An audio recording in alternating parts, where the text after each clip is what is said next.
নমস্কাৰ এই মুহূৰ্তত আহি পৰিছে ৰাতিপুৱাৰ কেইবাটাও গুৰুত্বপূৰ্ণ খবৰ আজি 4 ফেব্ৰুৱাৰী অসমৰ লগতে ভাৰতৰ বিভিন্ন প্ৰান্তৰ পৰা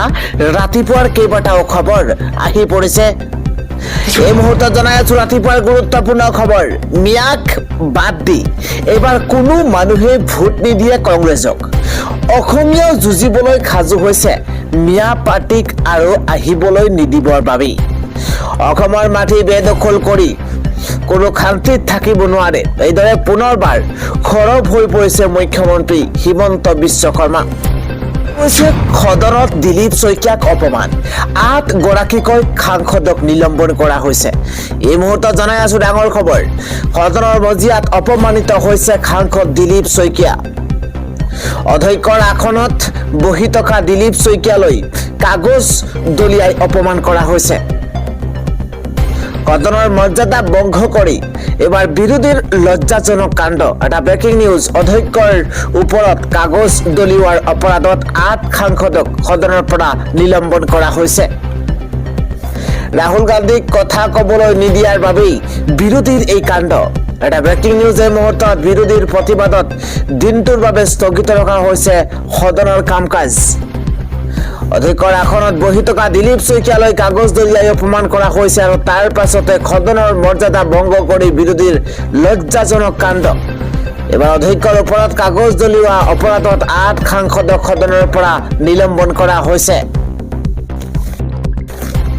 অধ্যক্ষক অপমান কৰি নিলম্বিত সাংসদ ধীন কুৰিয়াকোছে কিৰণ ৰেড্ডী হিবি ইডেন ভেংকট ৰমন আৰু প্ৰশান্ত পাডুলে সদনৰ মজিয়াত অপমানিত হৈছে সাংসদ দিলীপ শইকীয়া খবৰটো হৈছে এইবাৰ ইউনুছ তামিলিক গ্ৰেপ্তাৰৰ ইংগিত দিছে মুখ্যমন্ত্ৰী হিমন্ত বিশ্ব শৰ্মাই গ্ৰেপ্তাৰ হ'ব ইউনুছ তামিলি এবাৰ মিয়াক লৈ মন্তব্য কৰাৰ পাছতে সৰ্বত্ৰে প্ৰতিক্ৰিয়া আৰম্ভ হৈছে এই মুহূৰ্তৰ ডাঙৰ খবৰ গ্ৰেপ্তাৰ হ'ব দেখি ইউনুছ তামিলিক গ্ৰেপ্তাৰৰ ইংগিত দিছে মুখ্যমন্ত্ৰী হিমন্ত বিশ্ব শৰ্মাই কোন ইউনুছ তামিলি মোৰ আগত এটা লেকচাৰৰ নাম মাৰি চাওক এইদৰে মন্তব্য কৰিছে হুংকাৰ দিছে মুখ্যমন্ত্ৰী হিমন্ত বিশ্ব শৰ্মাই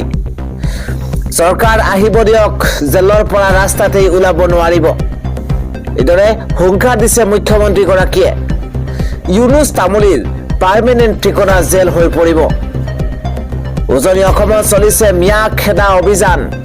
উজনি অসমত মিয়া খেদা অভিযান আৰু তাৰ মাজতে ইউনুছ তামিলিয়ে খিলঞ্জীয়াক চেলেঞ্জ দিছিল তেওঁ কৈছিল ইউনুছ তামিলিয়ে কৈছিল উজনিলৈ মিয়া শ্ৰমিক আনিমেই আৰু তাৰ পাছতে আৰম্ভ হৈছে প্ৰতিক্ৰিয়া 8 ফেব্ৰুৱাৰীত 100টা মিয়াক কাম কৰাবলৈ শিৱসাগৰলৈ আনিম বুলি কৈছিল ইউনুছ তামিলিয়ে আৰু ইউনুছ তামিলিৰ এই চেলেঞ্জৰ পাছতে মুখ্যমন্ত্ৰীয়ে গ্ৰেপ্তাৰ কৰাৰ হুংকাৰ দিছে গ্ৰেপ্তাৰ হ'ব নেকি এতিয়া ইউনুছ তামিলি পৰৱৰ্তী খবৰটো হৈছে বাংলাদেশী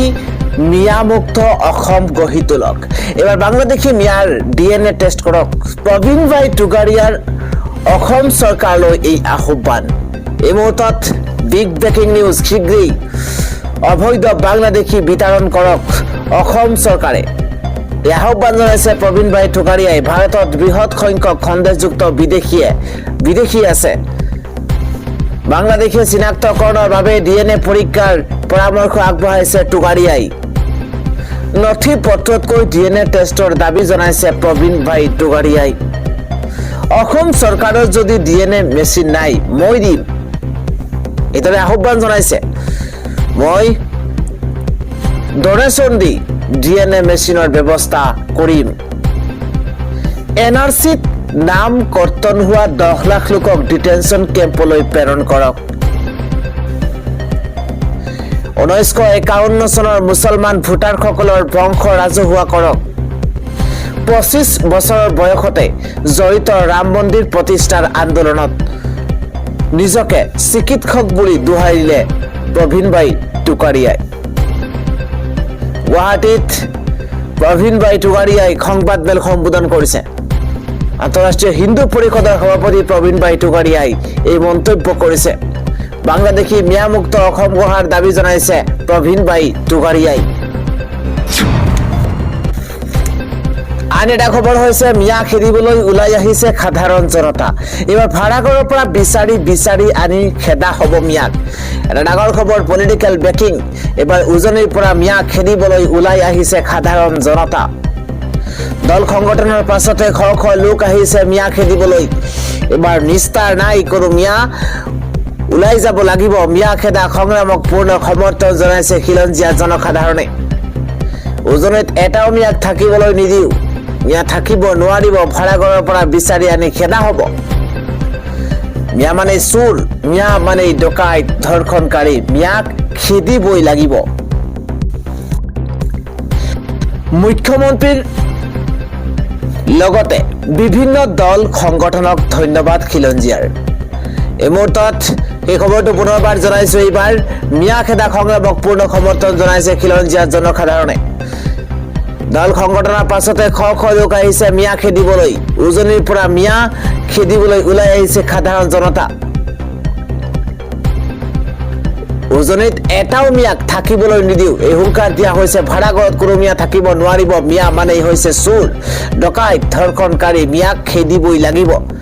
আৰু মুখ্যমন্ত্ৰীৰ লগতে বিভিন্ন দল সংগঠনক ধন্যবাদ জনাইছে খিলঞ্জীয়াই দুলীয়াজান শিৱসাগৰ চৰাইদেউত আৰম্ভ হৈছে মিয়া খেদা অভিযান এই মুহূৰ্তত এটা ডাঙৰ খবৰ জনোৱাৰ চেষ্টা কৰিছো এই সংগ্ৰামত নিজকে নিয়োগ কৰিব বুলি প্ৰতিশ্ৰুতি প্ৰদান অসমত মিয়াৰ আগ্ৰাসন আৰু প্ৰব্ৰজন দিনক দিনে বৃদ্ধি পাইছে মিয়া নেখেদিলে অসমীয়া অসমতে স্থান নাপায় মিয়াৰ কাৰণেই সুৰক্ষিত নহয় অসমৰ জীয়াৰী বোৱাৰী উজনিৰ পৰা মিয়া খেদিবলৈ ওলাই আহিছে সাধাৰণ জনতা পৰৱৰ্তী খবৰটো হৈছে প্ৰবীণ বাই টুগাৰিয়াক গ্ৰেপ্তাৰ কৰক টুগাৰিয়াই মিয়াৰ বেছি অধিকাৰ আছে ভাৰতীয় টুগাৰিয়াতকৈ মিয়াৰ বেছি অধিকাৰ আছে ভাৰতত এই মন্তব্য কোনে কৰিছে জনোৱাৰ চেষ্টা কৰিছো শেহতীয়াকৈ প্ৰবীণ বাই টুগাৰিয়াই মিয়াৰ DNA টেষ্ট কৰিবৰ কাৰণে কৈছিল অসমলৈ আহিলে জেলত ভৰা টুগাৰিয়াক এইগৰাকী সাম্প্ৰদায়িক ব্যক্তি এই মন্তব্য কৰিছে সংবিধানৰ বিৰুদ্ধে কথা কোৱা ঐক্য সংহতি বিনষ্ট কৰা মুছলমানৰ বিৰুদ্ধে বিক্ষোভাস্ত্ৰ বিয়পাই থাকে টুগাৰিয়াই দ্বিতীয়বাৰ যদি অসমলৈ আহে গ্ৰেপ্তাৰ কৰে জেললৈ প্ৰেৰণ কৰক এই আহ্বান জনাইছে অসমখন প্ৰবীণ বাই টুগাৰিয়াৰ বাপেকৰ সম্পত্তি নহয় আমাৰ পূৰ্বপুৰুষে তেজ দি ভাৰত স্বাধীন কৰিছিল ভাৰতৰ যিমান টুগাৰিয়াৰ অধিকাৰ আছে সিমানো মিয়াৰ আছে টুগাৰিয়াক উভতি ধৰিছে এইবাৰ জনিয়াৰ বিধায়ক ৰফিকুল ইছলামে পৰৱৰ্তী খবৰটো হৈছে 2026ত বিজেপিয়ে গঠন কৰিব চৰকাৰ এইবাৰ ইণ্ডিয়া টুডেৰ চি ভোটাৰৰ সমীক্ষাত এই তথ্য প্ৰকাশ পাইছে এই মুহূৰ্তত ডাঙৰ খবৰ জনোৱাৰ চেষ্টা কৰিছো এক সমীক্ষাত প্ৰকাশ পাইছে এই তথ্য সমীক্ষা অনুসৰি ৰাজ্যত পুনৰ হ'ব বিজেপি মিত্ৰজোঁটৰ চৰকাৰ বিজেপি মিত্ৰজোঁটক দিয়া হৈছে 94খন আসন ইফালে বিজেপিক অকলে দিয়া হৈছে 73খন আসন এটা ব্ৰেকিং নিউজ মিত্ৰজোঁট অগপক দিয়া হৈছে 8খন আসন ইফালে বিপিএফক 9খন আসন দিয়া হৈছে এক সমীক্ষাত এই তথ্য পোহৰলি আহিছে ইউপিপিএলক 4খন আসন প্ৰদান কৰা হৈছে ইফালে কংগ্ৰেছক দিয়া হৈছে মাত্ৰ 27খন আসন এটা ডাঙৰ খবৰ AIDFক দিয়া হৈছে 4খন আসন ৰাইজৰ দলৰ পক্ষত 1খন আসন দিয়া হৈছে এই সমীক্ষাৰ পাছতে এতিয়া বিৰোধীৰ শিবিৰত লাগিছে হাহাকাৰ এটা ডাঙৰ খবৰ শাসনৰ গাদীত বহিব বিচৰা কংগ্ৰেছত এইবাৰ নিমিলা অংক 65.2% হিন্দু ভোটাৰেৰে হিমন্ত বিশ্ব শৰ্মাক মুখ্যমন্ত্ৰী হিচাপে বিচাৰে 67.4% মুছলমানে গৌৰৱ গগৈক বিচাৰে মুখ্যমন্ত্ৰী হিচাপে 17.7% মুছলমান ভোটাৰে আকৌ হিমন্ত বিশ্ব শৰ্মাক মুখ্যমন্ত্ৰী হিচাপে বিচাৰে 22.7% হিন্দু ভোটাৰে গৌৰৱ গগৈক বিচাৰে মুখ্যমন্ত্ৰী হিচাপে মুছলমান প্ৰধান অঞ্চলত কংগ্ৰেছক জনপ্ৰিয়তা অধিক বিজেপি মিত্ৰজোঁটে পাব 50.2% ভোট কংগ্ৰেছে পাব 44% ভোট 67.1% হিন্দু ভোটাৰৰ প্ৰথম পছন্দ হৈছে বিজেপি মুছলমান প্ৰধান অঞ্চলত কংগ্ৰেছে পাব 78.5% ভোট মুছলমান অধ্যুষিত অঞ্চলত 18.5% পছন্দ বিজেপি মাত্ৰ 22.7% হিন্দু ভোটাৰে গৌৰৱ গগৈ বিচাৰে চিএমৰ পদত India Today C voter mood of the নেশ্যনৰ সমীক্ষাত এই তথ্য পোহৰলৈ আহিছে আন এটা খবৰ হৈছে মই জীয়াই আছো এছআৰৰ জৰিয়তে মৃত খোজোৱা উলেমা কাউন্সিলৰ উপ সভাপতি আহমেদ আলীৰ বিস্ফোৰণ ডাঙৰ খবৰ জীৱিত উলেমা কাউন্সিলৰ সভাপতি মৃত খোজোৱা হ'ল ভোটাৰ তালিকাত এবাৰ এছআৰৰ জৰিয়তে মৃত খোজোৱা হৈছে উলেমা কাউন্সিলৰ সভাপতি আহমেদ আলীক এছআৰৰ জৰিয়তে ইচ্ছাকৃতভাৱে সংখ্যালঘুক হাৰাশাস্তি কৰা হৈছে এই মুহূৰ্তত এটা ডাঙৰ খবৰ জনোৱাৰ চেষ্টা কৰিছো এবাৰ সংখ্যালঘুক লৈ ৰাজনীতি কৰি খেলি মেলি নকৰিব আমি মানুহ আমাৰো জীয়াই থকাৰ অধিকাৰ আছে কেৱল ৰাজনীতিৰ বাবে আমাক পণবন্দী কৰি ৰখা হৈছে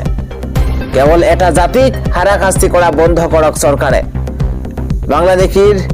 ইছ্যু লৈ আমাক অশান্তি নকৰিব এটা বুথতে জীৱিত 15 গৰাকী ব্যক্তিক মৃত খোজোৱা হৈছে এজন বিএলএ 100ৰো অধিক লোকৰ বিৰুদ্ধে দিছে অভিযোগ উলেমা কাউন্সিল অফ অসমৰ উপ সভাপতিৰ আহমেদ আলীৰ বিস্ফোৰণ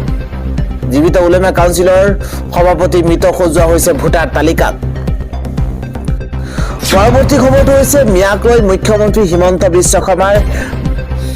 মন্তব্যৰ বিৰুদ্ধে মন্তব্যৰ বিৰুদ্ধে উচ্চতম ন্যায়ালয়ৰ কাষত সংখ্যালঘু সংগ্ৰাম পৰিষদ এটা বিগ ব্ৰেকিং এই মুহূৰ্ত চিএমৰ বিৰুদ্ধে সৰ্বোচ্চ ন্যায়ালয়ৰ কাষত অসম সংখ্যালঘু সংগ্ৰাম পৰিষদ সৰ্বোচ্চ ন্যায়ালয়ত অভিযোগ অসম সংখ্যালঘু সংগ্ৰাম পৰিষদৰ মিয়াক লৈ মন্তব্যৰ বিৰুদ্ধে ন্যায়ালয়ৰ কাষত সংখ্যালঘু সংগ্ৰাম পৰিষদ ঘৃণাসূচক মন্তব্যৰে সাম্প্ৰদায়িক সংঘাত সৃষ্টি কৰিব বিচাৰিছে চিএমে সাংবিধানিক পদবীত থাকি এটা জনগোষ্ঠীক টাৰ্গেট কৰিছে মুখ্যমন্ত্ৰীয়ে মুখ্যমন্ত্ৰীৰ মন্তব্যৰ পাছতে উজনিত সংখ্যালঘুক টাৰ্গেট কৰা হৈছে সৰ্বোচ্চ ন্যায়ালয়ৰ নিৰ্দেশনা মানক অসম আৰক্ষীয়ে চিএমৰ ঘৃণাসূচক মন্তব্যৰ বিৰুদ্ধে ব্যৱস্থা লওক অসম আৰক্ষীয়ে এইবাৰ সৰ্বোচ্চ ন্যায়ালয়ৰ মুখ্য ন্যায়াধীশক লিখিত আবেদন প্ৰদান কৰা হৈছে চিএমৰ বিৰুদ্ধে সৰ্বোচ্চ ন্যায়ালয়ৰ কাষত অসম সংখ্যালঘু সংগ্ৰাম পৰিষদ জনাই গৈছো আন এটা খবৰ তামাৰহাটৰ বেলপাৰা চৰত এক শোকাবহ ঘটনা সংঘটিত হৈছে এবাৰ গংগাধৰ নদীৰ টুলুঙা নাও বুৰি নিখোজ হৈছে 3 গৰাকী লোক এটা ডাঙৰ খবৰ জনোৱাৰ চেষ্টা কৰিছো শ্ৰাদ্ধ খাবলৈ গৈ খলিল সমাধি ঘটিছে 3টা কণমানিৰ এটা ব্ৰেকিং নিউজ এই মুহূৰ্তত 22 জন শিশু নাৱেৰে আলীৰ ঘৰলৈ শ্ৰাদ্ধ খাবলৈ গৈছিল ঘৰলৈ উভতাৰ সময়তে টুলুঙা নাও গংগাধৰ নদীত ডুব গৈছে আৰু তাৰ পিছতে শোকাবহ ঘটনা নদীত খন্দানীন হৈছে চাহা আলম মফিদা আৰু শাৰমিন 19 জনক উদ্ধাৰ কৰে স্থানীয় লোকে ডাঙৰ খবৰ আটাইৰে ঘৰ তামাৰহাটৰ সগুনচৰা গাঁৱত বুলি ইতিমধ্যে চিনাক্তকৰণ কৰা হৈছে ঘটনাস্থলীত উপস্থিত হৈছে চুটুগুমা আৰক্ষী বৰ্তমানলৈ উপস্থিত SDRF বাহিনী ইতিমধ্যে উদ্ধাৰ অভিযান অব্যাহত ৰখা হৈছে আৰু তামাৰহাটৰ বেলপাৰা চৰত এই শোকাবহ ঘটনা সংঘটিত হৈছে মণিপুৰত আঁতৰিছে ৰাষ্ট্ৰপতি শাসন এইবাৰ ইউমনাম খানচাং সিং হ'ব নতুন মুখ্যমন্ত্ৰী এটা ডাঙৰ খবৰ মণিপুৰত আঁতৰিছে ৰাষ্ট্ৰপতি শাসন নিযুক্তি দিয়া হ'ল নতুন মুখ্যমন্ত্ৰী এটা ডাঙৰ খবৰ এই মুহূৰ্তত বিজেপি নেতা ইউমনাম খেমচান সিঙক নতুন মুখ্যমন্ত্ৰী হিচাপে নিযুক্তি দিয়া হৈছে এটা ডাঙৰ খবৰ এই মুহূৰ্তত জনোৱাৰ চেষ্টা কৰিছো ৰাষ্ট্ৰপতি শাসন আঁতৰাৰ পাছতে দিয়া হৈছে নতুন নিযুক্তি প্ৰায় এবছৰ ধৰি ৰাজ্যখনত আছিল ৰাষ্ট্ৰপতি শাসন 2025 9 ফেব্ৰুৱাৰীত পদত্যাগ কৰিছিল মুখ্যমন্ত্ৰী এন বীৰেন সিঙে সম্প্ৰতি স্বাভাৱিক হৈছে মণিপুৰৰ পৰিস্থিতি আন এটা খবৰ হৈছে লাউড স্পিকাৰ ব্যৱহাৰত আহি গৈছে নিষেধাজ্ঞা এবাৰ অসমত 10 ফেব্ৰুৱাৰীৰ পৰা বন্ধ হ'ব লাউড স্পিকাৰ এটা ডাঙৰ খবৰ এই মুহূৰ্তত জনোৱাৰ চেষ্টা কৰিছো লাউড স্পিকাৰ ব্যৱহাৰত ৰাজ্যত আহি গৈছে নিষেধাজ্ঞা অসমত 10 ফেব্ৰুৱাৰীৰ পৰা বন্ধ হ'ব লাউড স্পিকাৰ উচ্চ প্ৰাবল্যৰ লাউড স্পিকাৰ মাইক্ৰফোন ডিজে আজি বজাব নোৱাৰিব কতবোৰ নতুন এছঅপি জাৰি কৰা হৈছে নিশা 9 বজাৰ পৰা পুৱা 9 বজালৈ লাউড স্পিকাৰ ব্যৱহাৰত নিষেধাজ্ঞা জাৰি কৰা হৈছে নিশা 9 বজাৰ পৰা পুৱা 9 বজালৈ লাউড স্পিকাৰ ব্যৱহাৰত নিষেধাজ্ঞা আগন্তুক মেট্ৰিক আৰু হায়াৰ ছেকেণ্ডাৰী পৰীক্ষাৰ বাবে জাৰি কৰা হৈছে এই নিৰ্দেশনা অনুমতি নোলোৱাকৈ ব্যৱহাৰ কৰিব নোৱাৰিব লাউড স্পিকাৰ পৰৱৰ্তী নিৰ্দেশ নিদিয়া পৰ্যন্ত বাহাল থাকিব এই নিৰ্দেশনা বজালী জিলা প্ৰশাসনে জাৰি কৰিছে এই নিৰ্দেশনা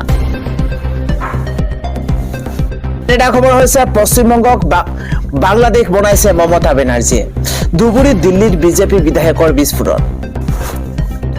মমতা বেনাৰ্জীয়ে পশ্চিমবংগত গুণ্ডাৰাজ চলাইছে মুখ্যমন্ত্ৰীয়ে গুণ্ডাৰাজ চলাইছে সম্পূৰ্ণ বাংলাদেশ আৰু পশ্চিমবংগত বহাই দিছে সম্পূৰ্ণ বাংলাদেশ তেওঁ পশ্চিমবংগত বহাই দিছে আজি ধুবুৰীৰ খাংকত সংবাদ মাধ্যমৰ সন্মুখতে এই বিস্ফোৰক মন্তব্য আগবঢ়াইছে দিল্লী আৰ.কে. পুৰমৰ বিজেপি বিধায়ক অনিল শৰ্মাই অসম উত্তৰ পূৰ্বাঞ্চলকে ধৰি দিল্লীত থকা অবৈধ বাংলাদেশী প্ৰসংগত সাংবাদিকে এক প্ৰশ্নৰ উত্তৰত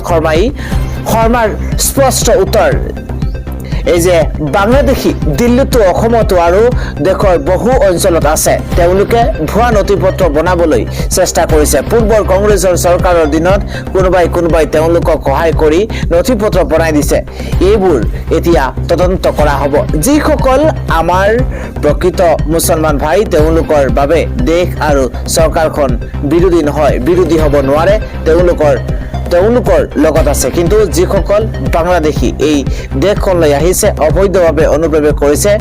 যি সুযোগ আমাৰ দেশৰ নাগৰিকে পাব লাগে কৰবাত নহয় কৰবাত খেয়া ভাগ হৈ আছে লোকচান হৈ আছে